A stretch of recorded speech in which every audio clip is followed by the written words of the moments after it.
Dicen que bajo el sol de Tenochtitlan nadie podía mentir, porque el Tlatoani no solo gobernaba, representaba la voz de los dioses. Cuando alguien traicionaba al imperio, los ancianos reunían los códices y se realizaba un juicio donde el cielo y la tierra parecían detenerse.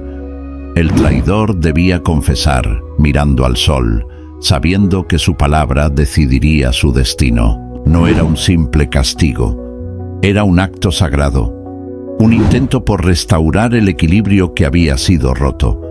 Por eso, los mexicas no veían estas ejecuciones como crueldad, sino como justicia divina que protegía al mundo del caos. Descubre cómo los aztecas entendían la justicia y qué ocurrió con quienes osaron romper su lealtad. Entra al video completo aquí abajo y conoce su verdadera historia.